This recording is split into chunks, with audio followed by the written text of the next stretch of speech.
Hey tú, sí tú, intentaste ver Juego de Tronos pero no pudiste porque eran un montón de personajes, un montón de nombres, un montón de lugares y nadie te explicaba nada. Y pues vaya, terminaste haciéndote bolas al punto en que dejaste de ver la serie Juego de Tronos. Pues no te preocupes que este video es para ti. Y no te preocupes porque yo entiendo lo difícil que es adaptarse al mundo de George R.R. Martin y en serio, la gran mayoría de los fanáticos de Juego de Tronos han tenido un amigo, un familiar o alguien que ya es fanático de Juego de Tronos, que ha leído los libros o algo así y los ha ido guiando conforme van viendo la serie o la ven con esa persona. Yo entiendo, es una serie difícil de ver y para eso es este video. Hoy yo te voy a explicar la historia de Westeros para que puedas ver Juego de Tronos o House of the Dragon o El Caballero de los Siete Reinos o cualquier cosa que pueda salir a futuro de este universo, ¿de acuerdo? Ok, polilla.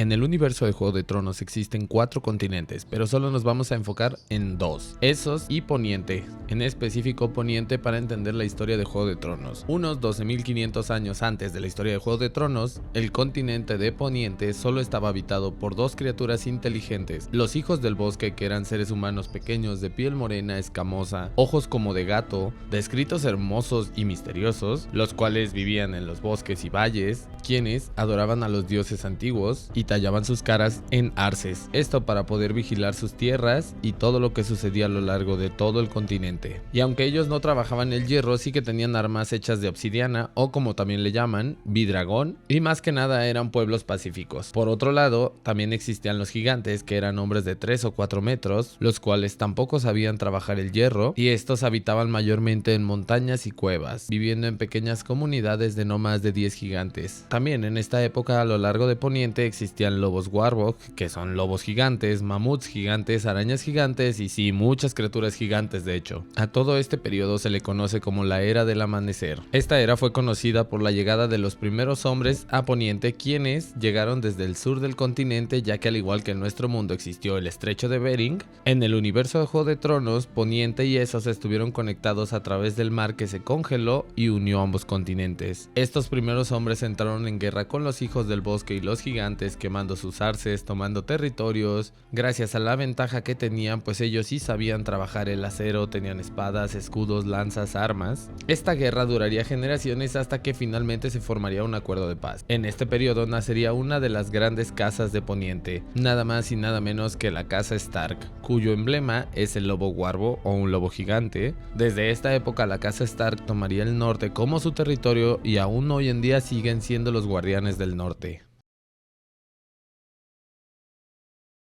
Tras la expansión de los humanos en el continente de Poniente comenzaría la Edad de los Héroes. Comenzarían a surgir varias casas y varias guerras, sin embargo, es aquí donde el peor periodo en la historia de la humanidad, una que casi los lleva a la extinción completa, sucedería, conocido como la Larga Noche, que fue el invierno más largo y duro que haya visto la humanidad. Se dice que niños nacieron, crecieron y murieron sin ver la luz de la primavera. En este periodo llegó la peor amenaza que la humanidad haya enfrentado, la mismísima muerte. Los otros, o los caminantes blancos, son seres humanoides sobrenaturales del norte de Poniente, caracterizados por su piel pálida, ojos azules brillantes, armaduras de hielo, son inteligentes, elegantes, peligrosos y traen consigo un frío eterno. Tienen la capacidad de reanimar a los muertos como espectros altos, delgados y de aspecto demacrado o momificado, con piel pálida como la leche y cabello blanco, y esos siniestros ojos azules zafiro. Seres rápidos, capaces de pelear, incansables. La Larga Noche sería un periodo de terror que llegaría a afectar a todo el continente de Poniente y se sabe que también al de Essos, pues incluso allá adoptaron la tradición de quemar a sus muertos para evitar que estos pudieran regresar gracias a los caminantes blancos, ya que todo hombre, mujer, niño, animal y básicamente cualquier ser vivo que muera y no fuese quemado terminaría uniéndose al ejército de los muertos, ya que se dice que incluso ellos montaban arañas gigantes, osos de hielo gigantes, mamuts, etc.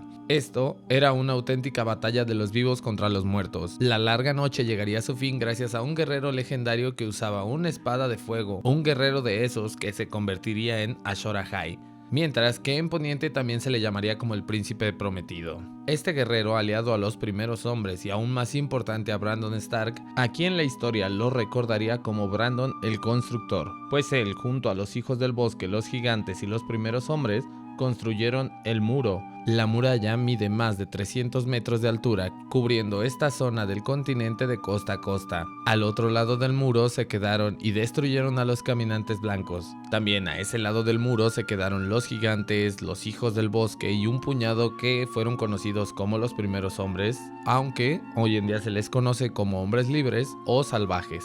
La larga noche termina unos 8000 años antes del tiempo de Juego de Tronos. Con esto también se forma la Guardia Nocturna, un grupo de hombres que juraban y daban su vida para proteger el muro. En los tiempos de Juego de Tronos la Guardia Nocturna aún existe y para los hombres de los 7 reinos es un honor ser parte de la Guardia, aunque esto significa abandonar tu hogar, tu herencia, no tomar esposa, no tener hijos y quedarte defendiendo el muro hasta el último de tus días. Por supuesto esto no es algo fácil y por lo mismo no muchos hombres van a dar de forma voluntaria al muro. Por esto mismo, asesinos, ladrones, violadores y traidores pueden expiar sus pecados vistiendo el negro y defendiendo al muro por el resto de sus vidas. En fin, volviendo al pasado, la larga noche sucede durante un periodo que se llama la Edad de los Héroes. Tras el fin de la larga noche, llegaría un periodo de guerras por todo Poniente, aparecerían nuevas casas, nuevos reyes que pelearían por cada territorio de Poniente por muy pequeño que fuera. Todas estas guerras y luchas terminarían con alianzas y conquistas, naciendo así los 7 reinos y las casas que los gobernarían. Casas también se refiere a familias, básicamente, quedando el reino del norte gobernado por la casa Stark y su emblema el lobo Warbo, cuya capital es Winterfell. El reino de las islas y los ríos gobernado por la casa Hoare, cuyo emblema es un ave, un barco, un pino y una fruta. Su capital, Harrenhal. Sin embargo, esta casa eventualmente desaparecería para ser separado tanto el reino de los ríos como la casa, siendo el reino de los ríos controlado ahora por la casa Tully, cuyo emblema es un pescado con estas franjas de colores, y estas pequeñas islas serían conocidas como las Islas de Hierro, siendo gobernadas por la familia Greyjoy y cuyo emblema es un calamar gigante. El reino del valle gobernado por la casa Arryn, cuyo emblema es un ave con una media luna y su capital es Eyrie. El reino de la roca gobernado por la casa Lannister, cuyo emblema es el león dorado, su capital Castle Rock. El reino del Reach gobernado por la casa Gardener, su emblema es una mano y su capital es Highgarden. El reino de Dorne gobernado por la casa Martell, cuyo emblema es un sol rojo atravesado por una lanza y su capital es Sunspear.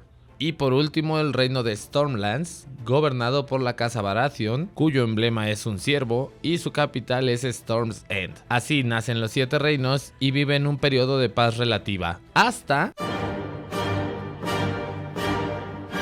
es el equivalente a la Santa Inquisición en el universo de Juego de Tronos.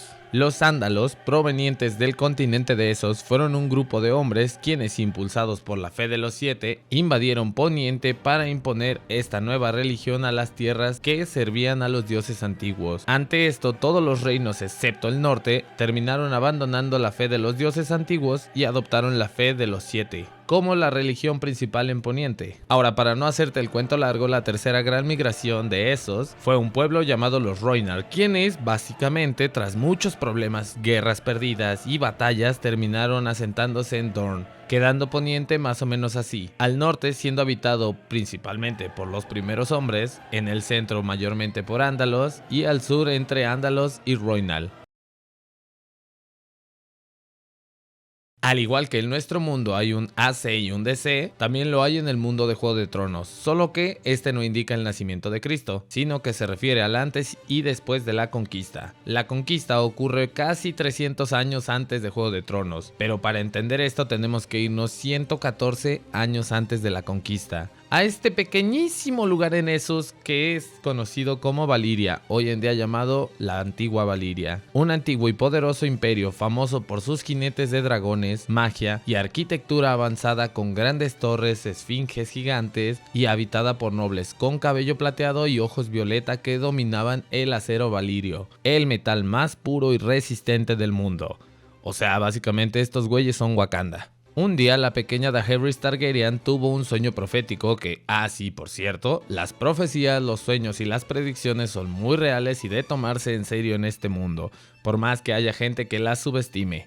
En fin, esta chica tuvo un sueño en el cual vería a Valyria arder en llamas y profetizando así la destrucción del imperio más grande que la humanidad haya visto. Sin embargo, la gente de Valyria, considerándose indestructibles gracias a su poder político, ejércitos, dragones y tecnología, consideraron que era imposible que un reino como el suyo desapareciera. Sin embargo, la familia Targaryen junto a 5 de sus dragones decidieron tomar rumbo hacia poniente, habitando esta pequeña región y creando el castillo de Dragonstone como su capital. Lo triste es que la profecía sería realidad unos pocos años después, cuando un misterioso y extraño incidente arrasaría con la vieja Valyria, acabando con su gente, sus dragones y sus ruinas. Aún hoy en día son un lugar peligroso el cual muy pocos se animan a explorar y muchísimos menos regresan para contar lo que vieron ahí. Hay quienes dicen que así como los dioses los bendijeron con sus dragones y el don del fuego, también los habían castigado por su arrogancia y destruyeron la vieja Valyria,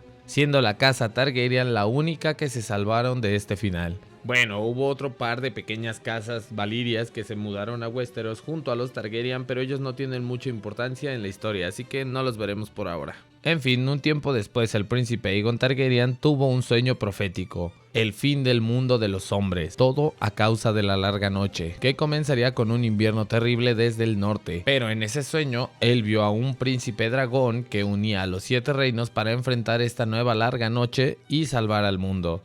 Así fue como Aegon Targaryen decidió que él debía unificar a los 7 reinos. Y junto a su dragón Valerion, que también fue conocido como el Terror Negro, ya que era el dragón más grande que el mundo haya visto, una criatura tan gigantesca que hacía que una casa se viera pequeña junto a su cabeza. Cuando su plan empezó, hubo muchos sucesos importantes, pero a fines de este video no creo que valga la pena recordarlos todos.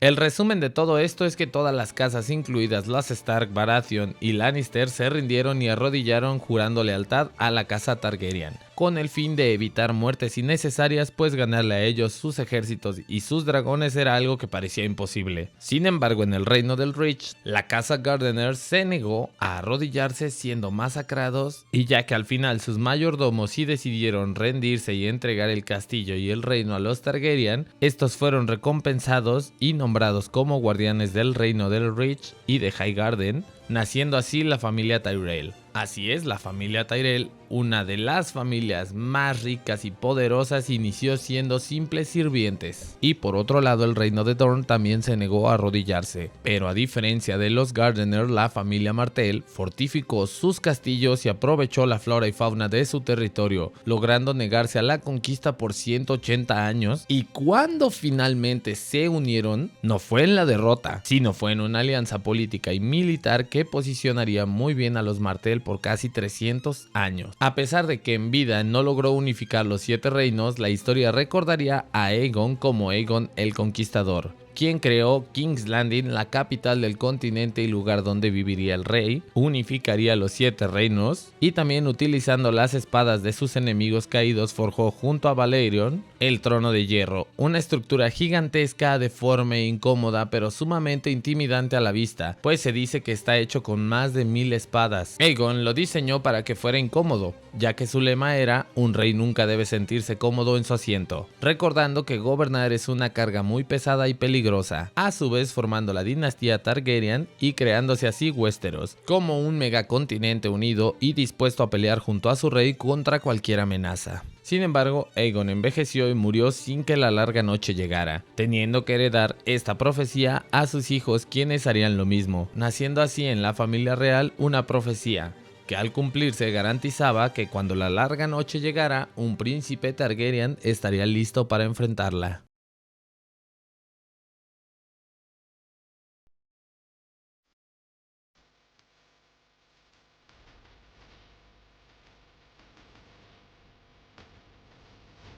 Ahora, en el año 129 después de la conquista, la casa Targaryen había crecido demasiado y tenían aún más dragones. Sin embargo, debido a la profecía, una guerra civil azotaría Westeros, cuando la princesa Rhaenyra Targaryen entraría en guerra contra su medio hermano Aegon, una guerra por el trono que acabaría siendo recordada como la Danza de los Dragones, siendo esta guerra los eventos que está adaptando la serie House of the Dragon, por lo cual no entraremos en detalles de este conflicto, ya que no quiero dar darles spoilers, pero lo que sí debemos saber es que fue durante esta guerra que la casa Targaryen se destruyó, ya que aquí perderían a sus dragones, el amor y la confianza de los 7 reinos. Unos 78 años después del final de la Danza de los Dragones, ocurren los sucesos del Caballero de los 7 Reinos. Tampoco indagaremos tanto en esto porque prefiero que veas el Caballero de los 7 Reinos y te sorprendas por ti mismo. Así que el siguiente acontecimiento histórico y el último antes de Juego de Tronos que vamos a revisar es la rebelión de Robert.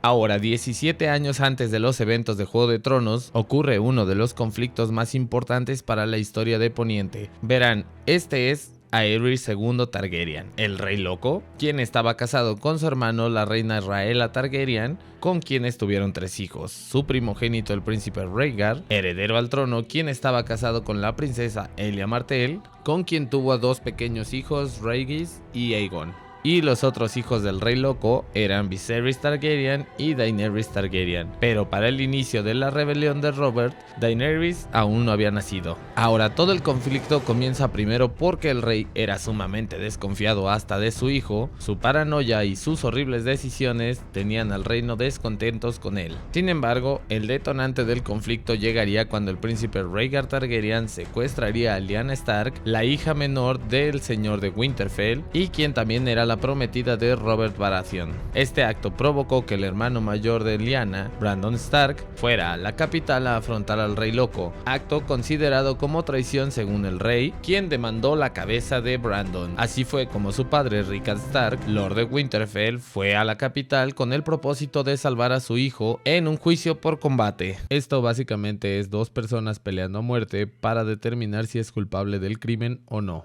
Sin embargo, el rey en una treta terminó escogiendo el fuego como contrincante para Rickard Stark, muriendo quemado y su hijo ahorcado, para después ordenarle a Jon Arryn, señor del Valle, que le entregara la cabeza de Ned Stark y Robert Baratheon, quienes llevaban siendo entrenados y prácticamente criados por él, por lo cual este hombre se negó ya que él los amaba como si fueran de su propia sangre, además de que los actos del Rey Loco demostraban que este ya estaba siendo un tirano y no estaba muy cuerdo, ya que fue su hijo quien secuestró a Lyanna Stark y él quemó a Lord Stark. Así comienza la rebelión de Robert, una larga guerra que da para hacerle su propio video y de la causa por lo que sucedieron, pero no lo voy a hacer, no por ahora al menos. Pero en resumen, el hermano menor de Robert tuvo que quedarse en el castillo Storm's End, ya que este era el castillo de su familia y lo que los respaldaba como señores. Este hermano se quedó protegiendo el castillo, aun si eso significaba estar un año sitiado sin comida ni agua. Tuvieron que comer desde caballos, perros, gatos y ratas para sobrevivir, pero aún así él jamás rindió el castillo. También durante la rebelión de Robert, por estrategia política,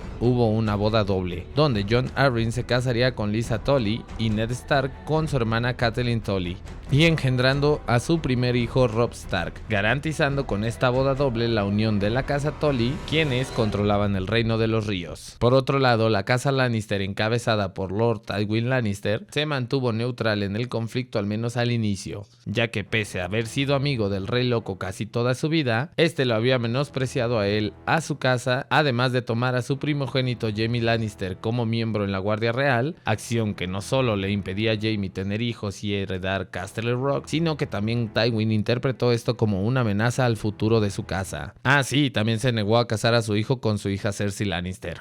Ahora, el fin de este conflicto sucedería gracias a la batalla del Tridente, donde el príncipe Rhaegar y Robert se encontraron cara a cara en una batalla épica que terminaría con la muerte del príncipe Rhaegar, luego de recibir un devastador golpe del mazo de Robert. También es aquí donde deciden que Robert es el más apropiado de los 3 para tomar el trono, ya que su abuela o bisabuela o algo así, alguno de sus antepasados es Targaryen, lo cual es una disputa débil pero más sólida que la de Ned o Jon Arryn. Pero esto también hizo que Robert entendiera que para esto todos los herederos Targaryen debían morir, aunque no se lo dijo a su amigo Ned Stark. Debido a sus heridas en la batalla, era imposible para Robert ir a King's Landing a reclamar el trono, pidiendo a su mejor amigo Ned Stark que fuera en su lugar. Pero, apenas se supo de la noticia de la victoria de Robert en el Tridente, Tywin Lannister inmediatamente movilizó su ejército en camino a King's Landing, pero no con el propósito de ayudar al Rey Loco. Tywin sabía que la casa Targaryen estaba perdida, y él jamás se uniría al bando perdedor,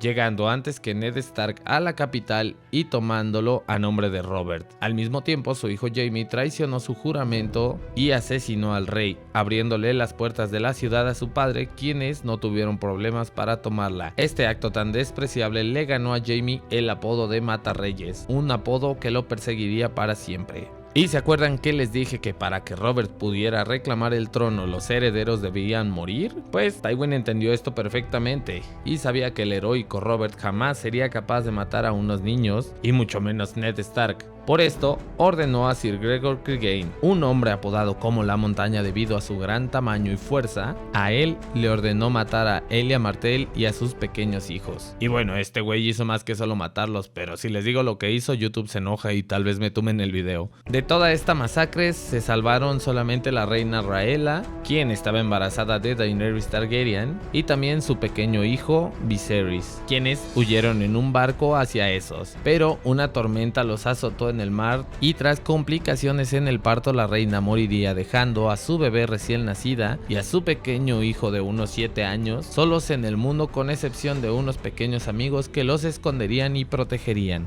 Para cuando Ned Stark llegó a King's Landing, los Lannister entregaron el trono de hierro y se arrodillaron ante el reclamo de Robert. Pero poco tiempo después, Ned le demandaría a Robert la cabeza de Jaime por su traición al rey, la de Tywin y la montaña por sus actos cometidos esa noche, pero por supuesto Robert se negó, sintiéndose en deuda y aún más siendo seducido por las ofertas de Tywin, causando que la amistad de Ned y Robert nunca fuera la misma. Aún así, Ned viajó a Storm's End, liberándolos de su asedio que duró más de un año, para después dirigirse a Dorne, a un lugar llamado la Torre de la Alegría, donde enfrentaría a los últimos miembros de la Guardia Real para salvar a su hermana. Pero aquí no se sabe muy bien qué pasó ni en qué orden sucedieron los eventos, pero Ned no fue capaz de salvar a su hermana y también no se sabe con quién engañó a su esposa Catelyn, regresando al norte acompañado de su hijo bastardo Jon Snow.